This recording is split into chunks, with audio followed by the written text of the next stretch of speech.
नमस्कार दोस्तों, स्वागत है आपका हमारे YouTube चैनल एजुकेशन टाइम में। तो कल तक हमने सिंधु नदी तंत्र के बारे में पढ़ा था। आज हम बात करते हैं अपने गंगा नदी तंत्र के। गंगा नदी तंत्र भारत का सबसे बड़ा नदी तंत्र है। ठीक है, भारत की सबसे बड़ा नदी तंत्र कौन सा? अपना गंगा नदी तंत्र। भारत में सबसे बड़ा जलग्रहण क्षेत्र गंगा नदी तंत्र का है। ठीक है, गंगा नदी दो देशों भारत और बांग्लादेश में प्रभावित होती है। गंगा नदी का निर्माण उत्तराखंड में दो नदियों भागीरथी और अलकनंदा से मिलकर होता है। कौन कौन सी नदियां हैं? भागीरथी और अलकनंदा। यहां साइड में गंगा नदी का निर्माण होता है। भागीरथी उत्तराखंड के उत्तरकाशी जिले में गौमुख के निकट गंगोत्री ग्लेशियर से निकलती है। भागीरथी कहां से निकलती है? गंगोत्री ग्लेशियर से। और अलकनंदा कहां से निकलती है? अलकनंदा निकलती है सतोपद ग्लेशियर से। ठीक है, भागीरथी और अलकनंदा देवप्रयाग में मिलकर गंगा नदी का निर्माण करती हैं। भागीरथी और अलकनंदा आकर देवप्रयाग में मिलती हैं और यहां से जो धारा आगे बढ़ती है उसको अपन गंगा कहते हैं। ठीक, तो पहले बात करते हैं अपन अलकनंदा नदी की। ये यहां से अलकनंदा नदी की बात करते हैं। अलकनंदा नदी का निर्माण दो धाराओं धौली गंगा और विष्णु गंगा से होकर मिलता है। ठीक है, दो धाराएं हैं सतोपद ग्लेशियर से ही निकलती हैं। कौन कौन सी हैं? धौली गंगा और विष्णु गंगा। इससे अलकनंदा नदी का निर्माण होता है। ये दोनों नदियां आकर विष्णु प्रयाग पर मिलती हैं और इसी के आगे इन दोनों नदियों को की संयुक्त धारा को अलकनंदा कहा जाता है। अलकनंदा नदी के आगे कर्णप्रयाग में पिंडा नदी आकर मिलती है। अलकनंदा नदी में कर्णप्रयाग जगह है, कर्णप्रयाग पर पिंडा नदी आकर मिलती है। ठीक है, और संयुक्त धारा अलकनंदा ही कहलाती है। अब आगे रुद्रप्रयाग में अलकनंदा में मंदाकिनी नदी आकर मिलती है। ठीक है, रुद्रप्रयाग में कौन सी नदी आकर मिल रही? मंदाकिनी नदी। और आगे बढ़ते हैं, अलकनंदा आगे बढ़ती है। अलकनंदा से देवप्रयाग में भागीरथी आकर मिलती है। ठीक है, भागीरथी और अलकनंदा की संयुक्त धारा को गंगा कहा जाता है। ठीक है, जब भागीरथी और अलकनंदा आके मिलेंगी तब उस नदी को गंगा कहा जाता है। ठीक, हरिद्वार के पास गंगा पहाड़ी मैदान को छोड़कर मैदानी क्षेत्र में आती है। मतलब पर्वतों को छोड़कर मैदानी भाग में प्रवेश करती है। ठीक, तो अब बात करते हैं अपन गंगा के थोड़े और जानकारी के बारे में। गंगा भारत के 5 राज्यों से होकर गुजरती है। 5 राज्य कौन से हैं गंगा के? जैसे ये गंगा है, ये आपको ये छोटा सा ये दिख रहा है, ये यहाँ पे बनाया गया था। तो गंगा भारत के 5 राज्यों से होकर गुजरती है। तो 5 राज्य कौन से अपने? उत्तराखंड, उत्तर प्रदेश, बिहार, झारखंड और पश्चिम बंगाल। ठीक, उत्तर प्रदेश में गंगा की सबसे ज्यादा लंबाई है। मतलब गंगा की सबसे ज्यादा लंबाई किस राज्य में है? उत्तर प्रदेश में। तथा सबसे कम लंबाई है कि अपनी झारखंड में गंगा नदी की।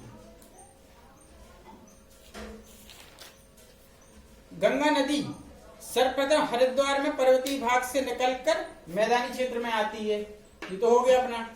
ठीक है, पश्चिम बंगाल में गंगा नदी 2 विवर्तनिकों में बट जाती है।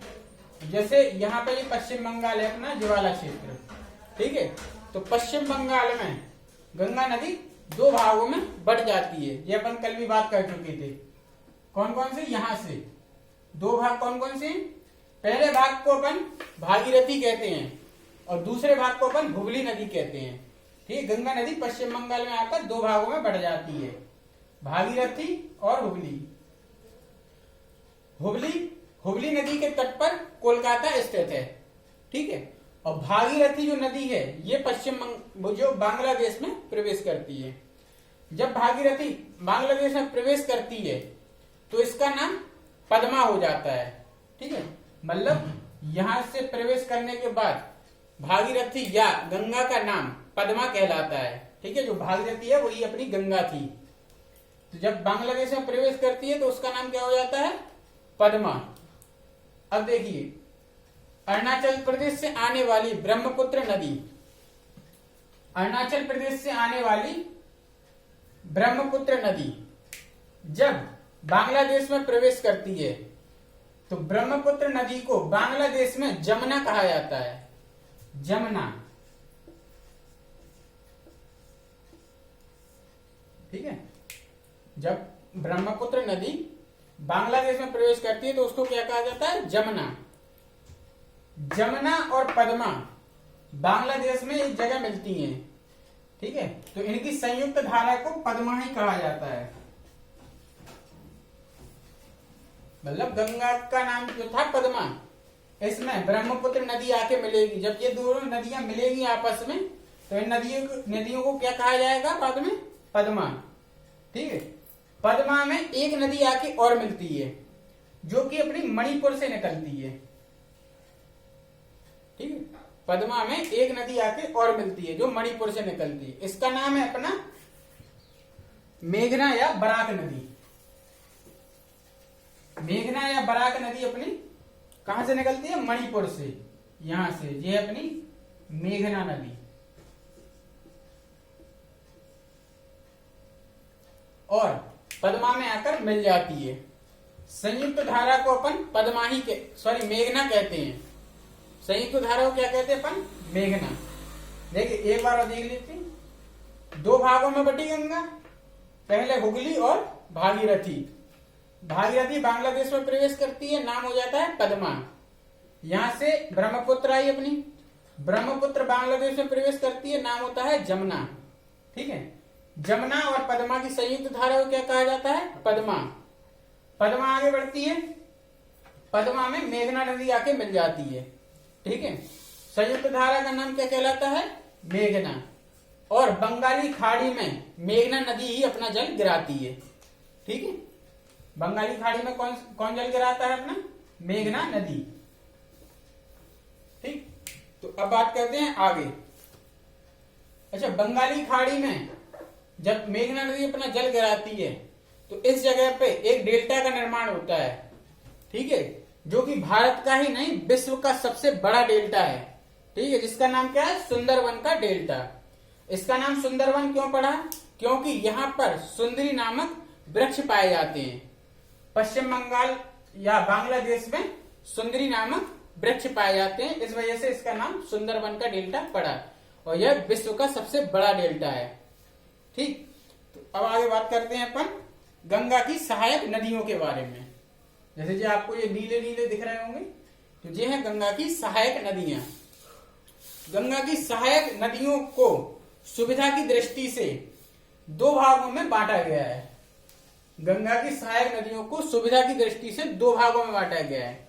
दो भाग कौन से हैं? दाएं तट पर आकर मिलने वाली नदियां।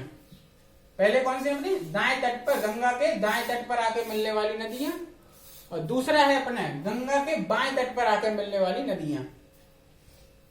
दाएं तट और बाएं तट। अच्छा, गंगा की एकमात्र हिमालय नदी ऐसी है जो गंगा के दाएं तट पर मिलती है। बाकी जितनी भी हिमालय नदियां हैं गंगा के बाएं तट पर आकर मिलती हैं। तो पहले बात करते हैं अपन गंगा के दाएं तट पर आकर मिलने वाली नदियों की। ठीक है, तो गंगा के दाएं तट पर मिलने वाली नदियां या आपको नीचे दिख रही हैं, ये सब गंगा के दाएं तट पर आकर मिलने वाली नदियां हैं। जिनमें से कौन कौन सी शामिल है अपनी? अच्छा, गंगा की सबसे बड़ी सहायक नदी कौन सी है?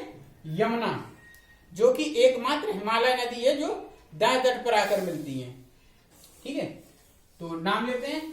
पहला है अपना यमुना, दूसरा है अपना चंबल, तीसरा है सिंध, चौथी बेतवा, पांचवी केन, छठवीं टोन्स और सातवीं है सोन नदी। ठीक है, ये नदियां गंगा के दाएं तट पर आकर मिलती हैं। अब पहले बात करते हैं अपन यमुना की। यमुना गंगा की सबसे बड़ी सहायक नदी है। ठीक, यमुना की सहायक नदियां कौन कौन सी हैं? सहायक नदियां किसे कहा जाता है? जो नदियां किसी बड़ी नदी में अपना जल गिराती हैं, उस नदी को सहायक नदी कहा जाता है। ठीक, तो पहले बात करते हैं यमुना की सहायक नदियों की। तो यमुना की सहायक नदियां कौन कौन सी हैं? देखिए, चंबल, सिंध, बेतवा और केन। ये अपना जल सीधे गंगा में नहीं गिराती हैं। ये अपना जल, जैसे चंबल, सिंध, बेतवा और केन, ये अपना जल पहले यमुना नदी में गिराती हैं, फिर यमुना नदी जाकर इलाहाबाद के पास गंगा में मिलके अपना जल गिराती हैं। ठीक है, तो गंगा की सहायक नदी हो गई यमुना, और यमुना की सहायक नदी हो गई अपनी चंबल, सिंध, बेतवा और केन। ठीक, अब बात करते हैं अपन जो सीधे गंगा में अपना जल गिरा रही, कौन कौन सी? टोन और सोन। ठीक है, टोन और सोन ये यमुना के साथ अपना जल नहीं गिराती, ये सीधा अपना जल गंगा में गिराती हैं और दाएं तट से आकर मिलती हैं। ठीक, तो एक एक बार इनका देख लेते हैं अपन, ये कहां से निकलती हैं। अब देखिए, पहले बात करते हैं अपन चंबल नदी की। ठीक है, चंबल नदी जानापाव पहाड़ी से निकलती है। ठीक है, जानापाव पहाड़ी कहां पर है? अपना महू के पास, यहां महू के पास जानापाव पहाड़ी से पास से निकलती है, और ये सब मालवा के पठार के अंतर्गत आती हैं ये नदियां।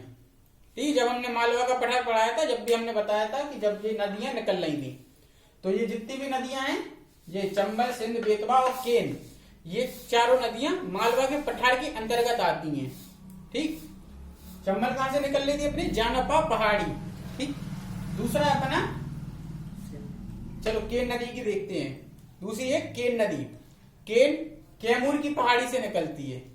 ठीक, कैमूर कहां पर है? अपना सतना जिला, कैमूर में सतना जिले के पास से निकलती है अपनी केन नदी। तीसरी है बेतवा नदी। बेतवा नदी कहां से निकलती है? अपनी बेतवा निकलती है कुमरा गांव, जिला पड़ता है अपना रायसेन जिला भोपाल के पास में। ठीक है, कहां पर है? कुमरा गांव, रायसेन के पास, भोपाल के पास में। ठीक है, और ये विंध्य पर्वत श्रेणी के अंतर्गत आता है। ठीक, सिंध भी अपनी इसी जगह से निकलती है, विंध्य पर्वत श्रेणी के अंतर्गत। ठीक है, अब बात करते हैं अपन टोन और सोन की। केवल यही दो नदियां प्रायद्वीप पठार से निकलकर सीधे गंगा में अपना जल गिराती हैं। जैसे ये लोग तो अपना जल पहले यमुना में गिराई थी, फिर गंगा में गई थी, पर टोन और सोन सीधा प्रायद्वीप पठार से निकलकर गंगा में अपना जल गिराती हैं। टोन्स इलाहाबाद में गंगा से आकर मिलती है। जो अपनी टोन्स नदी है, ये इलाहाबाद में आकर मिलती है, इलाहाबाद के पास, यहां पर। ठीक है, ये इलाहाबाद के पास आकर मिलती है टोन्स नदी।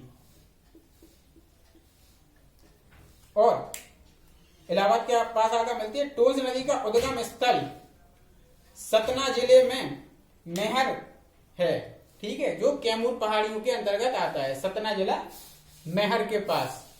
ठीक है, दूसरी है अपनी सोन नदी का उद्गम स्थल अनूपपुर सोनभद्र में है। ठीक है, सोन नदी कहां से निकलती है? सोनभद्र के अनूपपुर से। ठीक, तो ये तो हो गई अपनी दाएं तट से आकर मिलने वाली नदियां, गंगा के दाएं तट पर आकर मिलने वाली नदियां। अब बात करते हैं अपन गंगा के बाएं तट पर आकर मिलने वाली नदियों की, मतलब ऊपर से आ रही हिमालयी नदियां। ठीक, गंगा की बाएं तट से आकर मिलने वाली नदियां कौन कौन सी हैं? रामगंगा, गोमती, घाघरा, गंडक, कोसी और महानंदा। कौन कौन सी? रामगंगा, गोमती, घाघरा, गंडक, कोसी और महानंदा। ठीक, तो एक एक करके अपन इनके बारे में जानकारी। इनमें से रामगंगा, गोमती और घाघरा कौन कौन सी है? जी, रामगंगा, गोमती और घाघरा, ये तीनों नदियां उत्तर प्रदेश से निकलती हैं। ठीक है, जैसे अपना उत्तर प्रदेश पड़ता है यहाँ पे, तो रामगंगा, गोमती और घाघरा, ये तीन नदियां उत्तर प्रदेश से निकलती हैं। जबकि गंडक और कोसी नदियां, गंडक और कोसी बिहार से निकलती हैं, ठीक है। और महानंदा बिहार और पश्चिम बंगाल की सीमा पर प्रभावित होती है। जो महानंदा नदी है ये बिहार और पश्चिम बंगाल की सीमा पर प्रभावित होती है, ठीक। गोमती नदी गंगा की एकमात्र सहायक नदी है जो कि हिमालय से ना निकलकर मैदानी क्षेत्र से निकलती है। जो गोमती नदी है ये एकमात्र सहायक नदी ऐसी है जो हिमालय से ना निकलकर मैदानी क्षेत्र से निकलती है, ठीक। गोमती नदी का उद्गम उत्तर प्रदेश के पीलीभीत जिले में, ठीक है। उत्तर प्रदेश में एक जगह है पीलीभीत जिला, ठीक है। पीलीभीत जिले में तराई के मैदान कुल्लर झील से निकलती है। ये उत्तर प्रदेश में पीलीभीत के पास कुल्लर झील है, वहां से कौन सी नदी निकलती है? अपनी गोमती नदी। आगे बात करते हैं। गोमती नदी को नेपाल में शालिग्राम या नारायणी नदी कहा जाता है। सॉरी, गोमती नहीं, गंडक को, गंडक नदी को नेपाल में क्या कहा जाता है? शालिग्राम या नारायणी नदी। नेपाल में नारायणी या शालिग्राम। कोसी नदी जो कि नेपाल से निकलकर बिहार में गंगा से मिलती है, इसे हम बिहार का शोक कहते हैं। कोसी नदी ये बिहार का शोक कहलाती है क्योंकि यह अपना मार्ग अत्यधिक बदलती है, ठीक। ये कभी भी अपना मार्ग बदल लेती है। इसी कारण बिहार में इस नदी के कारण बहुत बाढ़ आती है, ठीक है। इस वजह से इसको बिहार का शोक कहा जाता है, ठीक। अब बात करते हैं अपन आगे। महानंदा नदी। महानंदा नदी गंगा की सबसे पूर्वी या अंतिम सहायक नदी है। जो महानंदा नदी है जो गंगा की सबसे पूर्वी या अंतिम सहायक नदी है, ठीक। पूर्वी या अंतिम सहायक नदी है। यह दार्जिलिंग की पहाड़ी से निकलती है, ठीक है। यहाँ पे दार्जिलिंग सिक्किम में दार्जिलिंग की पहाड़ियों से निकलती है। भारत में यह गंगा के बाएं तट पर आकर मिलने वाली अंतिम सहायक नदी है, ठीक। तो एक बार अपन गंगा की सहायक नदियों का क्रम याद रखते हैं, ठीक।